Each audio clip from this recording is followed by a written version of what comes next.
राम जेठमलानी को देश और दुनिया में कौन नहीं जानता। ये 93 साल के ऐसे युवा हैं जो 75 साल से वकालत करते आ रहे हैं। ये अपने आप में एक रिकॉर्ड है। इनके लिए सारे विशेषण फीके पड़ जाते हैं। अपनी बेबाक राय रखने और किसी से भी टकराव लेने के लिए हमेशा तत्पर रहते हैं। आइए पूर्व कानून मंत्री और राज्यसभा सदस्य श्री राम जेठमलानी से आज उनके मन की बात जानने की कोशिश करते हैं। भाई साहब, भारतीय जनता पार्टी के साथ आपका बड़ा पुराना संबंध रहा है और ये लव हेट रिलेशनशिप चलती आ रही है। कभी आप चले जाते हैं, फिर आप छोड़ आते हैं, फिर आप मोदी को प्रधानमंत्री में बनाने लग जाते हैं। ऐसा क्यों है? देखो, इसमें मेरा कोई भी दोष नहीं है। मैं अपने विवेक के अनुसार ख्याल धारा रखता हूँ और फैसला करता हूँ। जनता पार्टी टूटी थी तभी बीजेपी बनी और मैं बीजेपी का पहला वाइस प्रेसिडेंट हूँ। ये आजकल के जो लड़के हैं, अरुण जेटली और ये, इनको तो कोई जानता भी नहीं था इस ज़माने। और मैं कोई ताकत और पॉलिटिकल पोजीशन उनके पीछे नहीं था। उसूल की बात थी मेरे लिए। खैर, मैं बीजेपी का वफादार मेंबर रहा हूँ। कोई भी मेरे ऊपर आंगुली उठाकर ये नहीं कह सकता कि मैंने बीजेपी के साथ कोई भी ऐसा बुरा बर्ताव किया, उसके साथ यहाँ कोई गद्दारी की। और मैं समझता हूँ कि मैंने बीजेपी की और बीजेपी के बड़े बड़े जो नेता हैं, इन सब की मैंने सेवा किया है, मगर उन्होंने मेरे लिए कुछ नहीं किया। आखिर वो भी ज़माना आया कि बीजेपी की सरकार बनी। सरकार बनी तो मेरे को मिनिस्टर बनने का शौक नहीं था। मैं अपने वकालत में मशगूल था, लिखने पढ़ने में मशगूल था। मेरी हॉबी है कॉलेजों में लेक्चर करना और स्टूडेंट वर्ल्ड, जो यंगर वर्ल्ड है, यंगस्टर्स का, नौजवानों का, उनके साथ मेरा ख़ास उसके साथ फ़र्ज़ा है और मैंने उसका फ़र्ज़ पालन किया है। और the youth like me and I love the youth. That is my strength, that is my satisfaction. सारी हिंदुस्तान मानती है, सारी दुनिया मानती है कि वकालत में मैंने वो पोजीशन ले लिया है जो मेरे को मिनिस्टर बनने की कोई चाहना नहीं। My clerk gets the salary of a minister. So I don't want to be a minister of anybody. अगर मुझे अटल जी ने मिनिस्टर बनाया,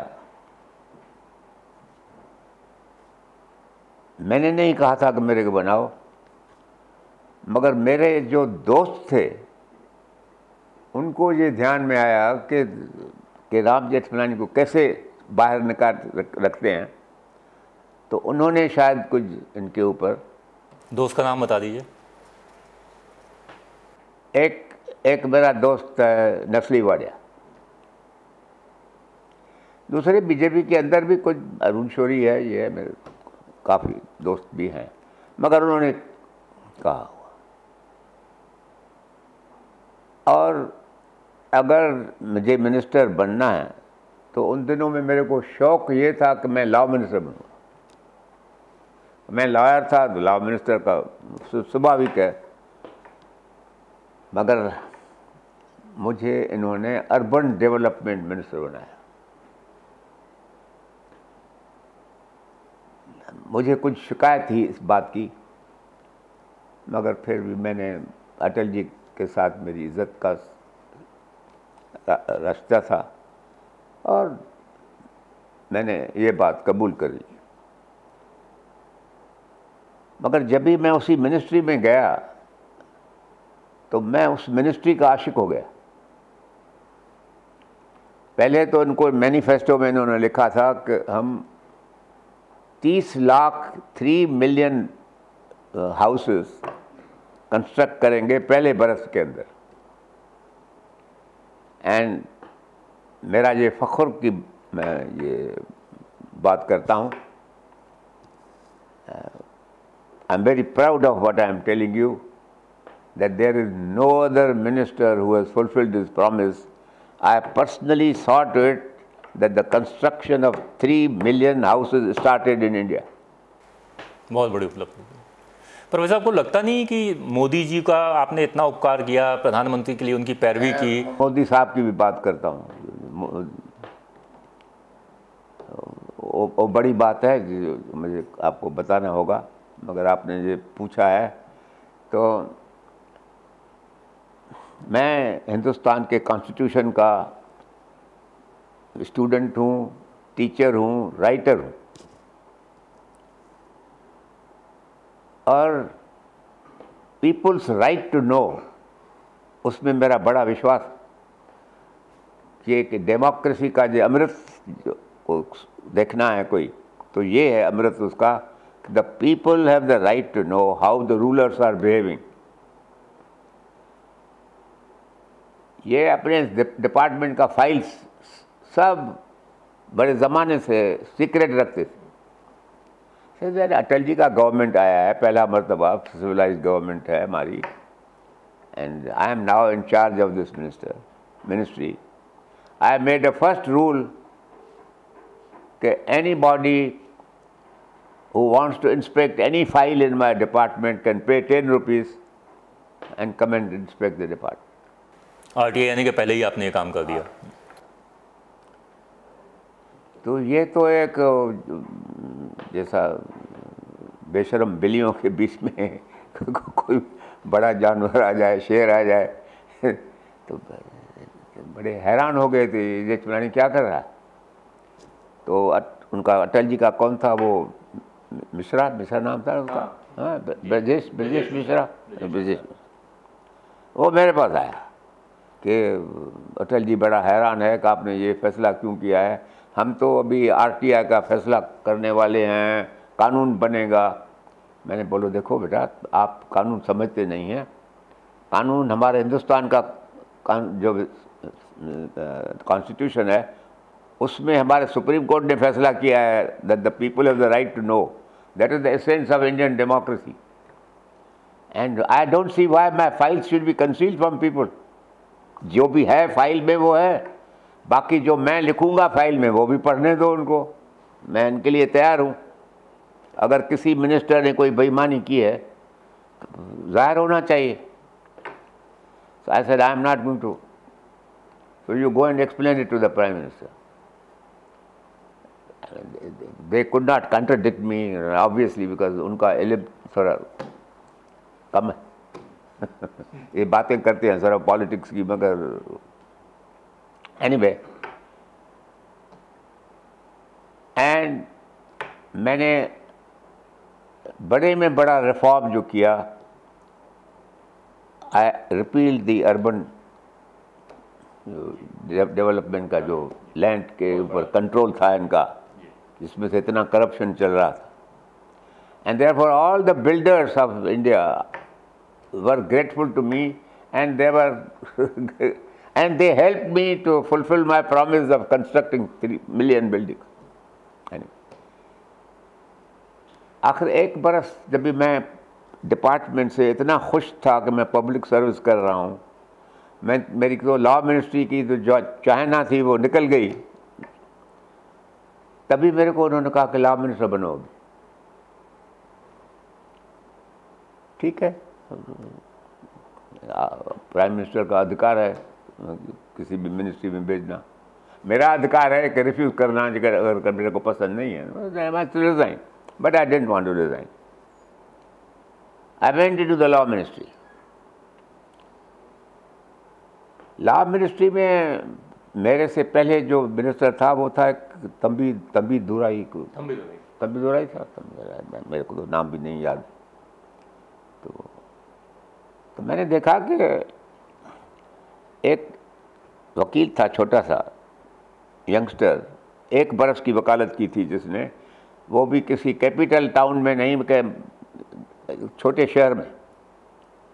उसको इन्होंने गवर्नमेंट का काउंसिल बना के रखा था सुप्रीम कोर्ट में। तो मैं अपने लॉ सेक्रेटरी से पूछा, तो ये तो बताओ, ये 1 बरस का लड़का ये सुप्रीम कोर्ट में इनको किसने बनाया? बोला साहब इसको आपसे मैं क्या बताऊं, इसको सोली सोराब जी ने बनाया। मैंने सोली सोराब जी का क्या इसमें अधिकार है, तंबी दोराई क्या कर रहा है? बोला साहब तंबी दोराई तो कोई काम नहीं करता है, वो तो उसको सिर्फ उसका रेट्स लगे हुए हैं, किसी काम के लिए इतना पैसा, इसी काम के लिए इतना पैसा मैं और मेरा फ़र्ज़ है सिर्फ सबको वो नक्शा दिखाना कि भाई इतनी रिश्वत से काम होगा आपका। और सोली सोराब भी चलाता है ये सरकार, तो ये सोली सोराब का काम है। हाँ साहब। So I told him, I said, first cancel this appointment. So the matter went to सोली सोराब जी। उस दिन से ये, अभी मैं और कोई गुथा लफ्ज़ काम में नहीं उपयोग करना चाहता हूँ मेरे दुश्मन हो गए। Anyway, nobody could take me to task for it because it was such an absurd thing that it should happen in my department. Atal ji ने मेरे को बुलाया कि ये सरकार जो है वो अपने बाल ठाकरे को गिरफ्तार करने की कोशिश कर रहे हैं। ऐसा वो ही वॉज अवर अला है दी पार्टी, और इसको मदद करना है। मैंने कहा चलिए आप फिक्र मत करो, बराबर हमारे पार्टी का पार्टनर है, मगर मेरा दोस्त है, एंड 7 years का झूना केस है, उसमें इसको अरेस्ट करेंगे, हो नहीं सकता। Don't worry about it, I will do my best to defend. तो मैंने एक बड़ी स्टेटमेंट पब्लिक में किया कि I have never heard that a person should be arrested 7 years after the offense has been committed, and during which period he has not run away, he has not. This was a public statement I made. तो मेरे को समझ में नहीं आया कि सोली सोराब जी और ये इसका ये क्रिएशन जो है अरुण जेटली, ये कोई चीफ जस्टिस साहब के पास चले गए कि ये लॉ मिनिस्टर ने ये, और उसको जाके बड़े तकलीफ से उस बेचारे को, मैं समझता हूँ, प्रेशर लाकर उसको पब्लिक स्टेटमेंट कराया मेरे खिलाफ। I was his law minister. He was younger than me. He used to sit in the evening. He had a drink with me. I didn't think that he is anything so big that. Anyway. So he made a public statement attacking me in my absence. Then I made a public statement that the Chief Justice of India should know that he is the law minister who knows his law better than he does. And I know my position, and if he has to make any statement, he should make it in my presence in open court. And this is not the way to make statements against the law minister of India. और अब ये तो अटल जी के पास बैठ गए दोनों ही कि ये तो सारी सुप्रीम कोर्ट हमारी खिलाफ हो गई है। सुप्रीम कोर्ट खिलाफ नहीं हो गई है, सुप्रीम कोर्ट में मेरे लिए एडमिशन बन गया था कि one law minister who can talk like this against the chief justice of India. Okay, खैर आखिर अटल जी को इन्होंने मेरे खिलाफ कर दिया था। और मुझे याद है कि मैं बम्बई में गाड़ी में बैठा था, पुणे जा रहा था, मेरे को जसवंत जी का फ़ोन आया बोला जसवंत यार बड़े तक बरसों के बाद मेरे साथ से टेलीफोन पे बात की है, और क्या बात है? तो मैं तो मुसाफरी में हूँ। बोला राम भैया तो बड़ा दुखी हूँ, करना नहीं चाहता हूँ, मगर अटल जी ने मेरे को बोला है। मैंने क्या बोला है भाई, तो बताओ। बोला है तो you put in your papers, resign. ऐसे इससे घबराने की क्या बात है, ये तो मेरे को सोचना है इस बारे में। मेरा सरल संदेश दे दो अटल जी को कि I don't care to be a minister, you will get my resignation from the nearest fax machine that I can get on the Bombay Pune road. And I sent my resignation. और उस दिन से आज तक मैंने अटल जी की शक्ल नहीं देखा। आज से बरसों से बीमार पड़ा है, कभी कभी दिल भी चाहता है कि मैं जाके कम से कम देख के आऊँ। मैंने बोला क्या देखो, पहचानता भी नहीं है किसको आजकल। I am not gone. This is the way they were conducting the government. And that's the time when I realized that they are just, because of majority, they have become temporarily ministers, but none of them deserves to be a minister. And उसके बाद मैं लखनऊ में अटल जी के खिलाफ लड़ा हूँ। I never wanted to be the minister for BJP or any other government. I was back to my work. I am very happy to be the company of youngsters, teach law. I am professor emeritus and so on. In 2010, they invited me to join the party. क्यों invite किया मुझे पीछे मालूम पड़ा। They wanted to help Amit Shah, this Amit Shah who was a friend and accomplice of Modi. Case चलते थे उसके ऊपर, मर्डर केस था एक। They wanted me for that purpose. That is why they invited me to become a minister. मैं minister तो बना, मगर I have recorded in my letter of acceptance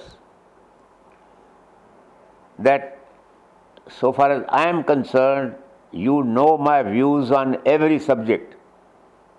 You have no right to change them, but I have a right to change your views. It is on this understanding that I am becoming your. I accepted it. I worked for Amit Shah. उसी दिन से ये अंदर साजिश चली। Arun Jaitley, LK Advani, ये सब आपस में मिल गए। क्यों? Why? Not that they were friends of one another. But they had one common desire. Each wanted to be the Prime Minister of this country. With this ambition, they were united. Otherwise, they were enemies of one another.